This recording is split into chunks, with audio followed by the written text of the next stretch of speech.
We are stardust, billion-year-old carbon. We are golden, caught in the devil's bargain. And we've got to get ourselves back to the garden. That's Joni Mitchell from Woodstock, and boy was she right. We've got to get ourselves back to the garden. Tim Mackie and Jon Collins help us unpack the Bible and its narrative focus on the Garden of Eden and ultimately how Jesus becomes the snake crusher.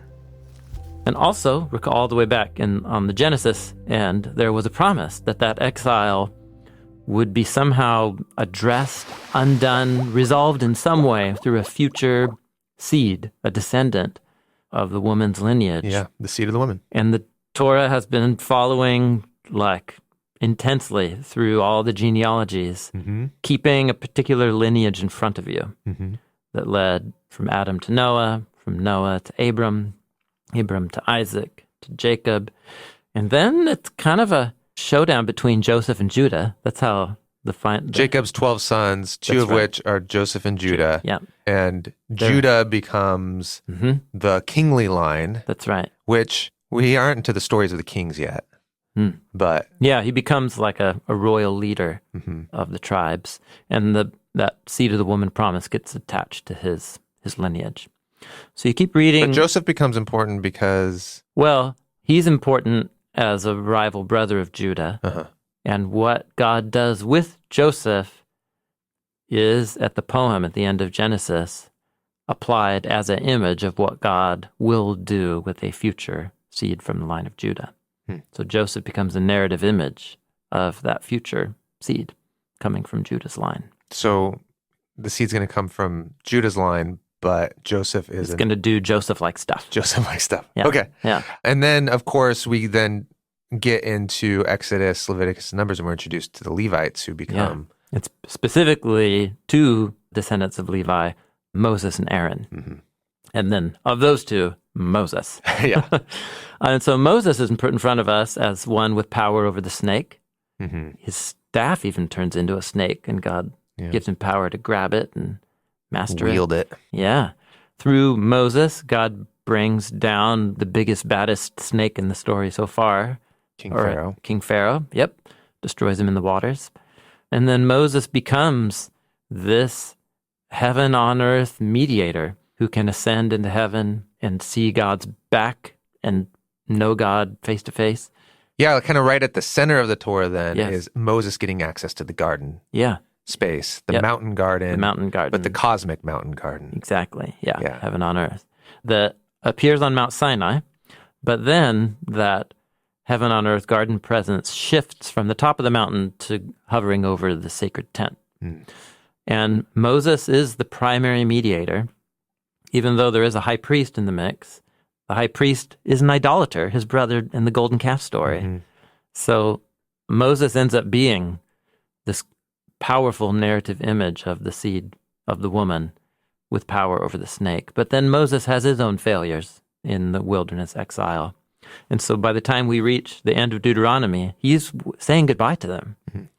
And so this is actually a perfect segue then. He gives as many speeches to the Israelites. And then here is the last paragraph. And this is important. So what we're reading is not just the last paragraph of Deuteronomy, it's the last paragraph of the Torah. He gets taken up onto a high mountain. He sees the land that the Israelites are going to inherit. And then he dies outside the land. And it seems like God buries him, and nobody knows where he's buried to this day. But, verse 9, this is key. Joshua, the son of Nun, was full of the spirit of wisdom, because Moses placed his hands on him. And that's an important symbolic ritual of appointing someone as your representative. We talked about that last week. We did. And actually, you can see the effect of it. It says, then the Israelites listened to Joshua, and they did just as Yahweh commanded Moses. So now listening to Joshua is like listening to Moses. Yeah. Joshua is this new representative of Moses, who is the representative of humanity for God. Yeah. Or Israel for God. Yeah, totally. So Joshua's the new Moses. He's the new human who's going to lead them back into the garden land. So you're like, okay, maybe this is the guy. Because Moses has been talking about like a servant who's going to come. Yeah. Do we think maybe this is that guy? Well, I mean, what Moses anticipated in his poems was there would be a long history of Israel's covenant betrayal that would lead to destruction and doom. Okay. But that there would be a group in Israel that would maintain faithfulness called the servants. The servants. Yeah.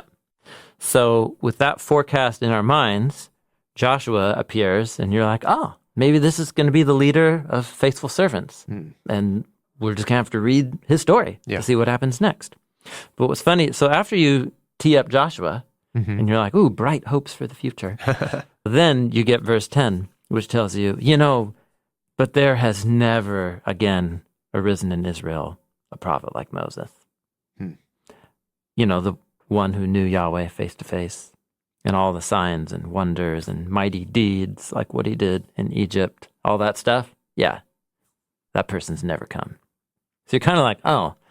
So maybe Joshua wasn't as rad as I thought he was going to be. It kind of deflates these hopes attached to Joshua in verse 9. The story's going to continue with Joshua, but we know he was not. Not the one. He was not. He didn't do better than Moses. Right. And Moses is the closest we got to the snake crushing seed of the woman. Yeah. So the fact that Joshua is described as a new Moses, because he's his replacement, and the people now listen to Joshua as the way that they listen to Yahweh like they did through Moses. So it very clearly portrays Joshua as a new Moses. Yeah. And then in the next line tells you, and there's never been anybody like Moses. That's not a great setup to your you taking over. But I think it's part of the strategy for how the Hebrew Bible works, which is, okay, so now you're set up to see the book of Joshua, which comes next. You're set up not to see Joshua as like, oh, maybe he's the Messiah, but he is like a Joseph figure. In fact, he's from the line of Joseph. And he becomes a narrative image of the new humanity's victory over the snake and going into the garden land. But it tells you from the beginning that it wasn't the final deal. It was just a partial realization along the way. And so that's how the Torah ends. Anticipating a future Moses-like prophet. And Moses had it all, man. He was like a prophet, but he was doing He was in charge. He was the priestly king. stuff. He was a ruler and leader among the people. So he was like, he was recovering the Adam and Eve royal priestly calling in the Eden land. Okay, so with that, we close the Torah scroll and we open up the next scroll, which is Joshua in both the Hebrew Bible and in Christian Bibles. Can we stop there for a second? Okay, yeah. Because this will still be new to a lot of people. Okay. There's a different ordering of scrolls or books. Yeah. In your English Old Testament and in the Hebrew Hebrew Bible. Tanakh, Hebrew Bible. Not different scrolls. Same scrolls. Same scrolls, different order. Different arrangement. Yeah. And we have a video that walks through that. But let's quickly tag it. Like, what is the shape of the Hebrew Bible? Yeah. So the Torah is the first third. And then comes the middle section, which is split into two parts, but it's just the prophets. Okay. And so the Tanakh, remember, is an acronym for Torah, and then Nevi'im, which is the word for prophets, and then Ketuvim, which is the word for writings. And then you put a little A in between the three. Tanakh. Yep. Torah, Nevi'im, Ketuvim. Torah, prophets, and writings. The prophets are split into two. There's 4 works. They're called the former prophets, and that's Joshua, Judges, Samuel, and Kings. Yeah. And it's confusing to think of these as prophetic books. Because when I think of prophetic books, I think of what you're calling the latter prophets. Yeah. Which are clearly like, here's a bunch of apocalyptic poetry and crazy prophets doing crazy things. Right.